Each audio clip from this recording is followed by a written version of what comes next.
Hey, what's up, Unbroken Nation? Hope that you're doing well wherever you are in the world today. I'm very excited to be back with you with another episode with my guest, Deborah LeBlanc, who is an entrepreneur, speaker, best-selling author, and also a therapeutic imagery master practitioner, which I'm very excited to talk about today. Deborah, my friend, how are you? What is happening in your world? I am doing great, Michael. I hope you are as well. We ran the gamut with COVID out this way, but everybody came up on the high end, so that's a good thing. And I'm so excited to be back to somewhat normal reality as we head into 2022, which I think is going to be, hopefully, for many of us, the best year of our lives. That Yes. said, before we get in and dive in, I would love if you would share a little bit about your story, your history, and how you got to where you are today. Well, because I'm such an old broad, my story, my backstory can be a bit long, but I'll cut it as short as I can. I came from my parents divorced when I was about 8 years old. I was raised by an abusive, emotionally and physically abusive mother. My dad wasn't around very much. And I had two siblings, a younger brother and sister, who I protected most of the time. Not most of the time, all of the time. I became very astute at watching my mother and her eye movements, her body movements, because she was like an explosion always waiting to happen. And I could see it building in her. And that's when I would stash my brother and sister away. So if she had to take it out on anybody, it would be me. So, you know, I was a loner in school, didn't have friends, mostly because I was kind of the weird kid. I wore long sleeve shirts and pants in Louisiana. You don't, because it's so hot all year long. But I had to cover the bruises that were always on my body. So, you know, there were cliques everywhere, and I really didn't mind. I was an avid reader, and I read a lot of um, biographies and autobiographies of people who had come from nothing and made something out of themselves. I was really interested in that, to see how they came out of such dire situations. And so it just kind of brought me into a different world. I got married very young. I was 16 years old. But at 16, now I had been scrubbing floors, cleaning house, cooking, cleaning, and watching two kids, one an infant, since I was 9. So by 16, I felt like I was 30, you know. I had already lived an entire lifetime. So people say, "Oh my gosh, you got married young." Well, in years, yes, but psychologically, no. Well, I had my first daughter when I was 18. Finished my three daughters. Finished up having my three daughters by the time I was 30. It didn't take me long in between there to realize that I had married a male version of my mother. It had been concealed in that honeymoon section, where everybody's on their best behavior. And with me, you get what you see. There is no honeymoon phase. You either like it, what you see, or you don't. Um, but regardless, I was a real wallflower, very quiet and to myself. And well, this steps back a little bit, but around 14 years old, I got off of the school bus one day, and this was not a thought that was ruminating in my mind at all. But I just walked home. My brother still had not returned from school. My baby sister was at a sitter's, and I just went into the bathroom. My mother was addicted to prescription medications like Xanax and any painkiller or mood altering drug that would keep her from feeling. She would doctor hop. And back then you could, they didn't have you plugged into a computer. So she had bottles and bottles. And then, I've told this story to kids, teenagers specifically, thousands of them around the country, and they never believe me because it's so massive. But at the last count, I started taking every pill she had in that cabinet. And what I would do is take it, and they were always full because she panicked if they were half full. I would take it, recap the bottle, and put it back. I didn't want some drama scene, like somebody would find me and there were bottles everywhere and they knew what I'd done and rush me to the hospital and pump my stomach out and save my life. I didn't want that. The last thing I remember taking um, was a bottle of 100 aspirin. Why aspirin? It was the last thing in the medicine cabinet. So collectively, I had taken 400 tablets of everything from painkillers, Percocets, um, sleeping pills, you name it, I took it. And aspirins was the last thing. Anyway, um, I started hearing sounds a little. I don't remember anything between the aspirin and starting to hear these sounds, and I could recognize the voice as my neighbor's. And she said, "We're going to need to call her mother." Now I'm hearing this, and I want to say, "Don't call her," but I couldn't speak. I couldn't open my eyes. I could do nothing. I couldn't move my body. I could do nothing but hear. And I knew if I wasn't dead now, I was going to be, because my mother being called in from work was, oh, that was the biggest faux pas. And well, long story short, mom comes then. There was an elderly gentleman who was a retired MD who lived a couple of blocks from us who knew my mother well. And he came over and started, I could feel him poking around my body. And I heard him say, "I think it's probably her menstrual cycle. I'm going to give her a shot of Demerol. That should help." And I'm thinking to myself, I'm only 14, but it doesn't take a genius to figure out after all I've taken Demerol, that's it, I'm going to die. In that split second, I wanted with all of my might to say, "Don't stop. I don't want to be dead." And it's really strange. As much as I wanted it in the beginning, is as strong as I didn't want it then. You know, they say statistics shows that there are only 2% of people that jump off the Golden State Bridge that survive. And out of those 2%, they all of them have said the moment they jumped, they regretted to jump because what seemed so traumatic to them became minuscule the moment they jumped off. Some of them couldn't take it back. Only 2% that survived, lived to tell that tale. That's how I felt. Like I was stealing something from somebody, the universe, God, whatever, your higher power, whatever it was, and I had no right to. I was put here on this earth for a reason. This all clamored in my mind in seconds, and the next thing I feel is a needle going in my hip. Well, I woke up 3 days later in the same clothes I was in 3 days prior. I was alone in the house. And I woke up kind of stunned as to where the heck am I? I'm in my bedroom, on my bed.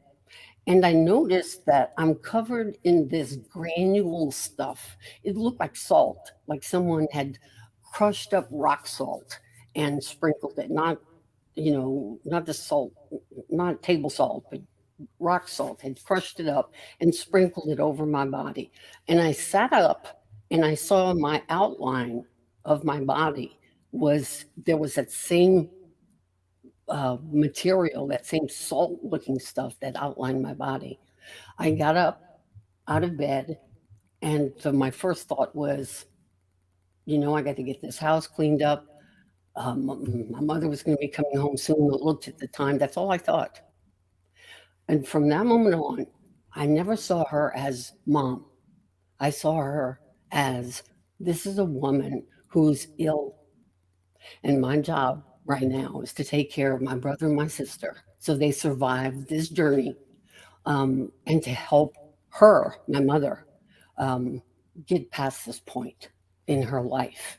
Um, she and my dad had broke up. She didn't know how to function without him, and she was angry all the time. Well, when I moved out, again, realizing I had married a male version of my mother, um, I figured out, if I don't do something, I was continuing school at this time. I got my degree in marketing, and I wanted to be one of the three things when I grew up. As a little girl, I wanted to be Superman, I wanted to be a nun, or a psychiatrist. Superman could take care of anything, any bully, anybody, beating up anybody, right? A nun, I felt I could pray. I would be closer to God and get people out of trouble that way. Hmm. Nuns didn't work out for me. And then I had the psychiatry I knew I desperately wanted, but realized I have 3 kids to feed. And if I don't do something quickly, we're going to be on welfare because he could not take criticism, so he couldn't keep a job. So I went to work in the oil field. Within I went from a recession economy where people were lined up. Just, I mean, MBAs, people were lined up just for a receptionist job. There was no work. And I remember walking into from a headhunter's call, walking into an office and seeing all these people sitting here, and I'm thinking to myself, what on earth do you have to offer them that none of these people have? What is different about you? And the answer came like this. It says, you, or that's what makes you different. You're you. They're not you. So when I was interviewed with this guy, the last question he asked me was, why should I hire you? And this just flew out of my mouth because this will be the best business decision you'll make this entire year. And I got that job. Within 12 years working for that company, I wound up being the first vice president of transportation, female executive vice president of transportation in the United States. I actually left a 6-figure paying job to begin my own company, monitoring underground fuel tanks. It was a logistics company, something that did not exist in the US before. Now, in the midst of that, I'm getting a divorce. I am writing novels because I just literally woke up one morning, brushing my teeth, and said, I think I'm going to write a book. And that's how I flow. And I started my own company, and people kept telling me, you're crazy, you're crazy. What are you doing? Everybody thought I'd lost my mind. And it just so happened that when I opened my doors, I had gathered a team of IT people, and each one was working on a different section of a software package that I knew was going to act like almost like a policeman, because fuel suppliers and fuel transportation companies were taking advantage of retail owners. When they want to top off their tanks to make extra revenue, that's the fuel supplier or the transportation company, they just go fill them up. Well, they don't realize what that does to the bottom line for the retailer, because he's carrying extra inventory at the end of the month, at the end of the year. So I was able to come out with that at the same time hypermarts came out. Hypermarts are where you go to Walmart or some big supermarket and you see fuel stations, fuel kiosk right in front of the store. These were new. Well, these people knew nothing about fuel or transportation. They knew about groceries. So I was the hot ticket item and began to work with every hypermart in the US and Canada. We worked that way for 25 years. And about that 25th year, I lost my middle daughter. In a 4-year span of time, I lost my middle daughter. Um, she had become an alcoholic, and her kidneys, pancreas, everything had shut down. Um, despite the help and the therapy and despite everything we did. She was just determined. She just couldn't handle this life anymore. My youngest daughter died um, 4 months later in a fiery car crash. And my 3.5-year-old granddaughter died of, it's not called SIDS, but um, it's something, I think it is SASD. It's for children between 3 and 5. They quit breathing in their sleep for whatever reason. That nearly destroyed me. That really put the brakes on my life. It's like, wait a second. Here I was. I mean, I was successful in transportation. I started my own company. It was a multi-million-dollar company. I was already up to 14 novels, and my world just stopped because I said, "What are you doing? What what is life worth? Look at what you've lost." Then my father died not long after, and my younger brother of lung cancer. It was a real eye opener for me. I sold my company and I literally wandered. I mean, walking in circles, walking down trails, thinking, what is your purpose in life? You know? Um, and out of the blue, one day, and it's not coincidence, 'cause I don't believe in coincidences. I think they just happen when they're ready to happen. I had this somebody hand me some information on HMI, which was the first accredited hypnotherapy university in the United States, first to be accredited by the Department of Education. And I started looking into the program, and I had a bachelor's in marketing. Didn't matter if it wasn't, I had a minor in psychology, but um, I enrolled. And I knew that that's where I fit because in hypnotherapy, I became a clinical hypnotherapist. And then I'm literally certified in 32 other modalities. You know, imagery is just one, NLP is another, MER is just another. But I wanted to be certified in things that were um, pain points in people's life: cancer, anxiety, depression, addiction, things that had impacted my life. Um, I couldn't help my mother. As hard as I tried to help my daughter, I couldn't. I've got to help.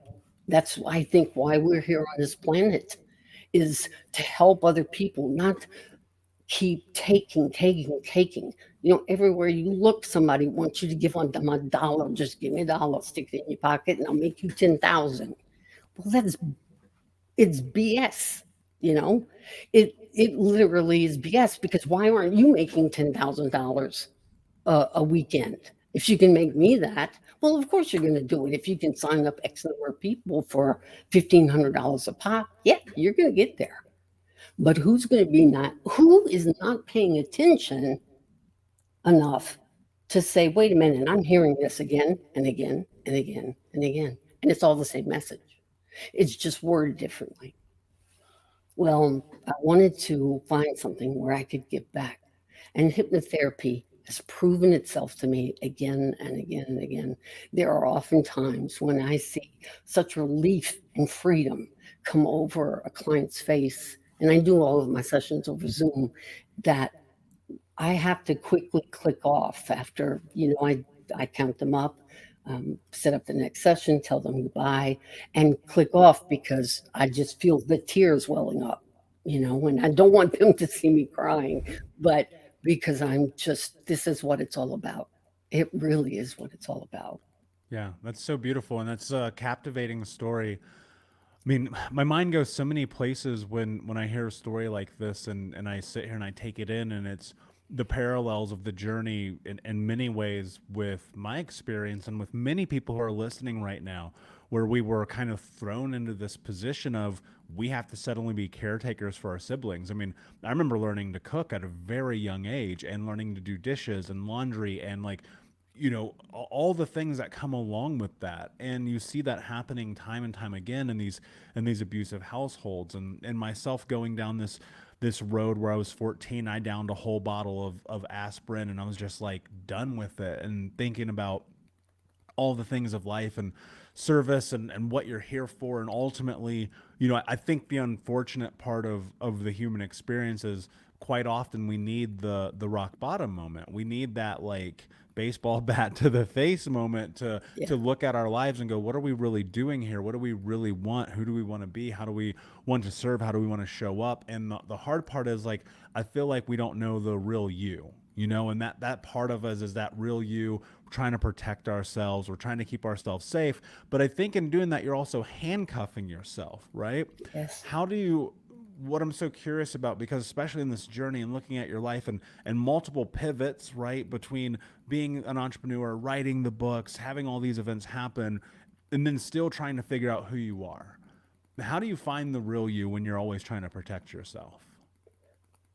You're, I found that in creating everything that I was creating, I was in essence doing, when I thought long and hard about it, I was doing what my mother expected. My worth wasn't in who I was, it was in what I did. So I took a good long look at that. I mean, I was somebody's wife, I was somebody's mother, I was the president of this, I was the author of that. But who is Deborah? Who is she? And what purpose does she serve? And I wanted to find out what that was. Um, I considered myself a good person, um, but I really had to get out of that. And when you have to feed kids, it's hard to get out of that financial mindset because you've got to put food on the table. You have to pay bills. Um, you got to pay for a divorce, but you really dig down deep. And I had, and I have got to throw this caveat out there. My sister, my younger baby sister, um, once told me, she said, Deb, you should try to go to therapy. Try it and just see if anything, if you like it. It might help you. And so to appease her, I did. I went to a therapist and I sat there and listened to her. And what this woman was about was selling her books on, how to be free from blah, blah, blah, blah. Well, she started asking me about my mother and my father, and something just grated inside of me like fingernails on a chalkboard. And I said, and I stood up.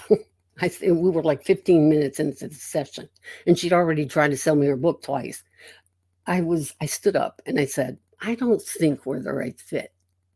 I said, I know what my mother was. I know what she did. I still carry the scars. But mentally, I have compartmentalized the fact that she was a sick person. She was a human being. She wasn't brought here just to be a mother. She was somebody's daughter. She was somebody's wife. She was an individual and she was hurting and there was no one to help her. Um, so I said, I don't, I said, the parts that my mother did that physically hurt me. I mean, my mother told me things like, I hate you and wish you were dead. But words like that, after the experience I'd gone through, they just bounced right off. They didn't sink um, because I knew she was taking frustrations out regarding another situation. She was taking that out on me. Um, I just compartmentalized it and I said, lady, the things that were not so pleasant about my mom relating as her daughter, I buried that under concrete where she's buried. And I am not. I don't have any reason to dig it up because she was a hurting woman. I was sent there to help with the other two children she had, who I adored. And That's it. That's the bottom line. I don't need to be psychoanalyzed. I've done that myself plenty of times. And I know where I fit. I know where I fit. And that fit is not here in your office. I'm sorry to have taken up your time. I'll gladly pay you for the hour. And off I went. So my sister then said, "Oh, how did it go? How did it go?" I said, "Don't, don't talk to me again. Am I going to a therapist? Don't do it. Just don't." We were on two separate journeys. Um, I just, I call it by the grace of God. I just opened my eyes and saw things for what they really were. Higher being, my husband calls it the universe, whatever you want to call it. I don't care. It was speaking loud and clear in my ear, and I listened and followed it. One of the most amazing things that I find is how long we carry that hidden person inside of us. There is a thing that a talk that I normally give called "Who's Hiding in the Dark?" And I have a client close their eyes, take 3 deep breaths, and I'm just going to go through the exercise. I'm not going to have you do it because I've already talked my jib off for quite some time. That's what we're here for. I had them have them close their eyes and imagine 3 doors, 3 white doors, average size. And out of the first door, the door opens up, and out steps you as you see yourself, as you see yourself now. And I have them describe what that person looks like. What color's their hair? How do they stand? How do they dress? Um, what kind of timbre do they have to their voice? How do they react in fearful situations, in anxious situations? How do they react over stress? Once we go through a litany of questions, say, now let's turn to door number 2. And I have them turn their physical body ever so slightly. And I said, now the door opens and out steps the person that you want other people to think you are. Now describe that person to me. And it's amazing how different it is. Usually that person stands up straighter, their head's up taller, they're more finely dressed, they're more articulate, more outgoing, they laugh easier. Um, that's how they describe themselves. And I say, all right, and once we're through with the litany of the door number 2, I'll say, now there's a 3rd door. Now behind this door, and it's opening ever so slowly and won't open all the way. I said, it's the you that you have not even seen yet. The world has not seen yet. And he's about to poke his head out from around the corner of that door because he feels sort of safe enough now to show you what he looks like. Describe him to me. And I can't tell you the number of times people have said, I can't look. I can't look. I'm too afraid at what it looks like.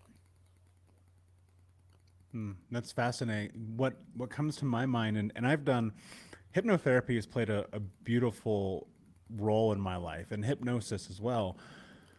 And I think that when we can tap into that subconscious and accept the truth behind it, like you can really have this tremendous amount of change come from that. What I'm curious about, and especially with this 3rd door, what is keeping people stuck there? Like why? Like how do we get people into this position where they allow that 3rd self to both live and breathe and be that thing that they know they're capable of being? Most of the time, The person that's hiding behind the door is a conglomeration of the negatives or the false positives that sit in their subconscious.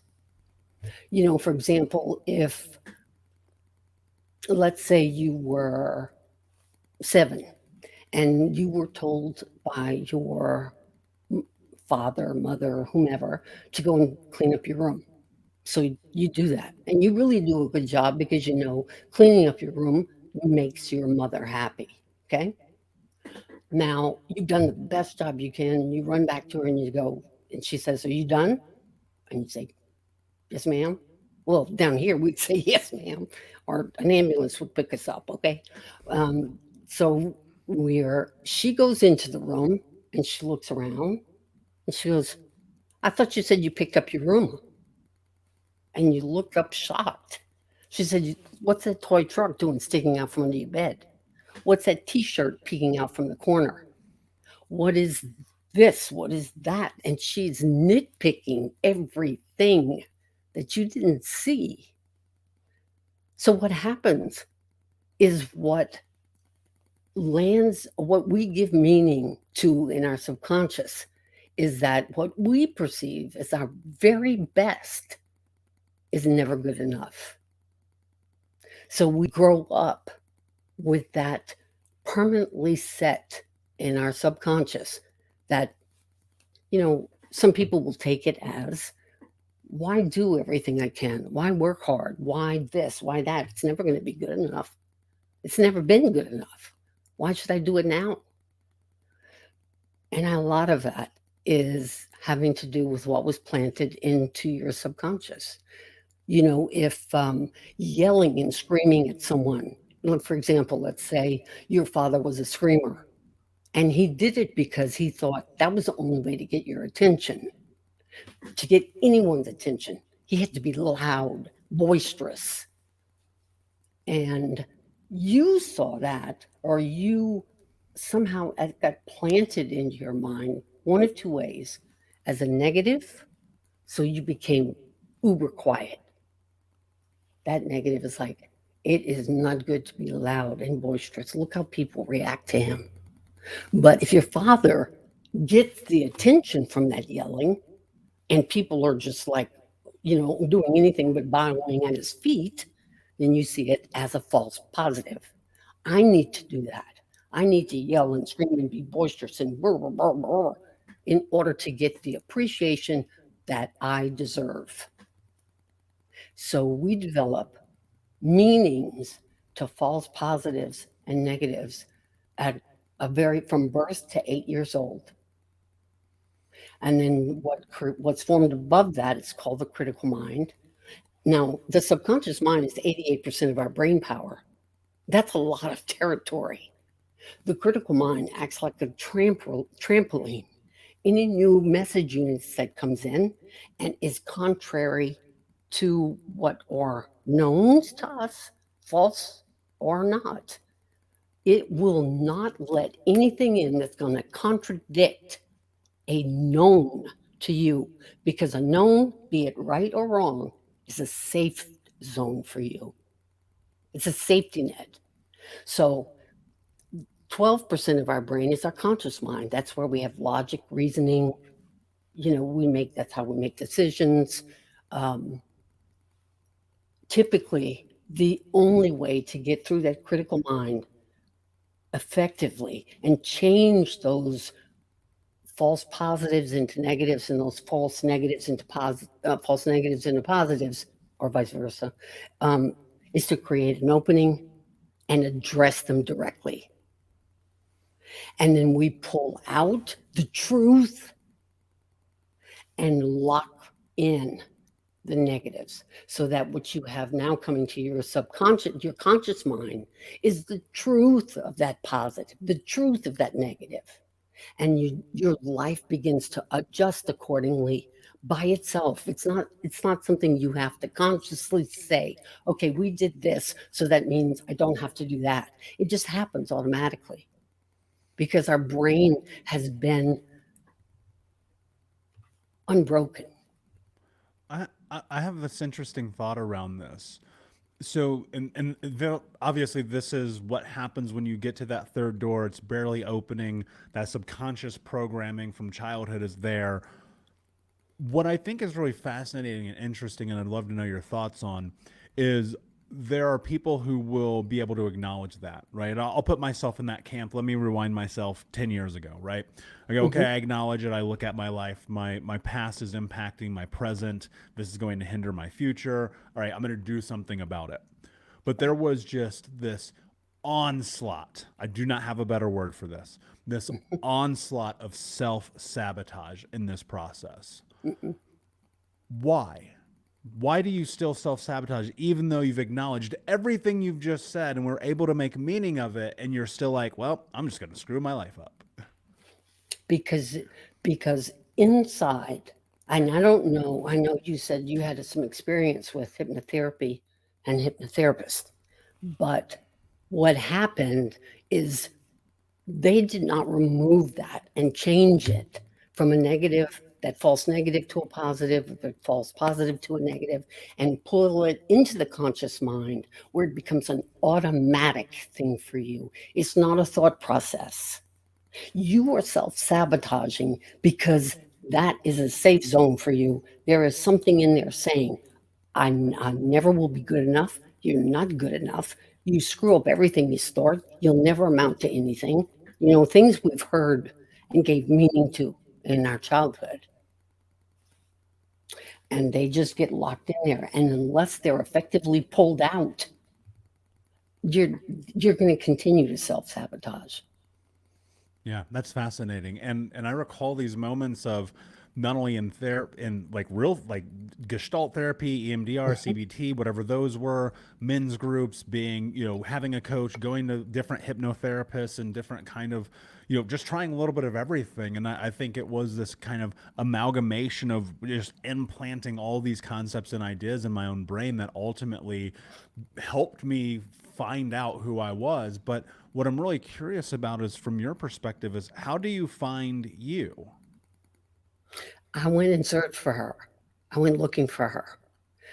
I I literally came up to that third door without knowing that it existed and kicked it open. I didn't care what she looked like. I was expecting to see some sniveling, cowardly looking, you know, somebody that had just come out of Auschwitz. That's what I was expecting. But it wasn't. It wasn't that. What is behind that third door is what you were originally created to do.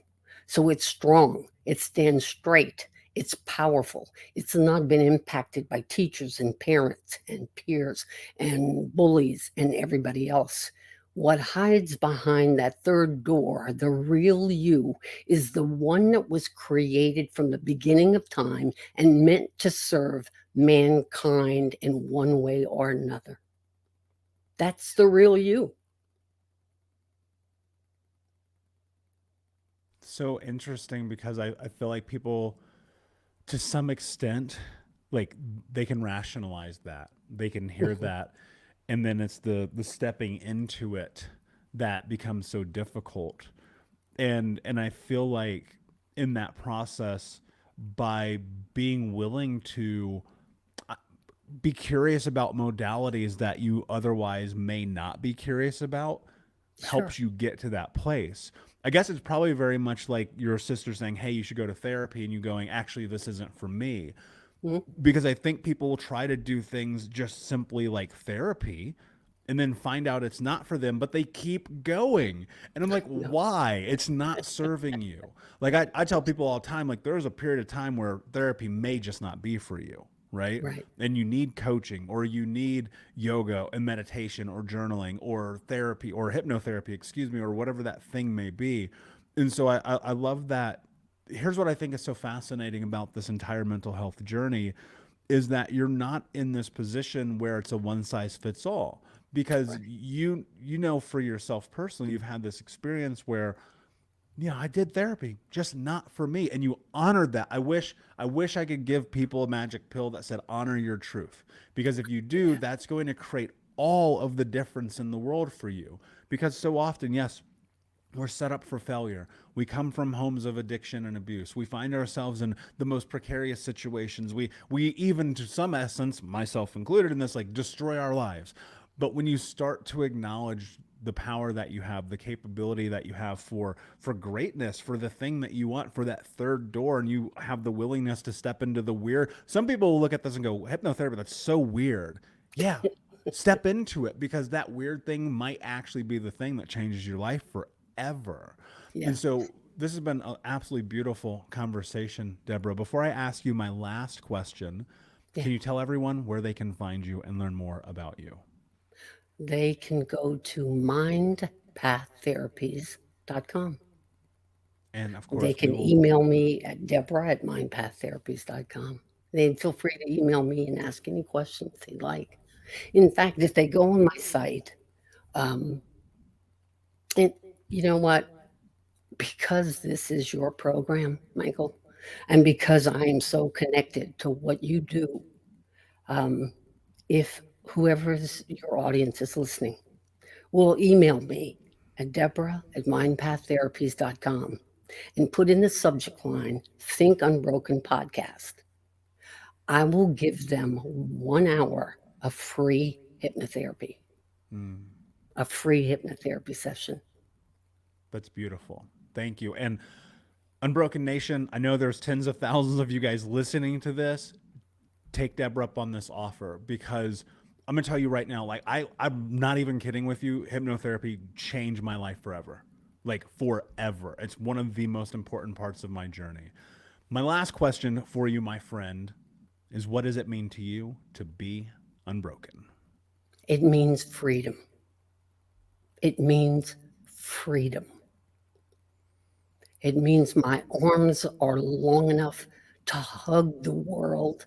It means my voice is loud enough to carry over the loudest din, to tell people that there is hope, there is love, there is acceptance for you on this planet. You don't have to stay locked where you are. It means freedom to me. Hmm. Very beautiful. I got the goosebumps. That's beautiful. Thank you, my friend. Thank you for being here. Unbroken Nation, thank you so much for listening. Please like, subscribe, comment, share, tell a friend. And until next time, my friends, be unbroken. I'll see you.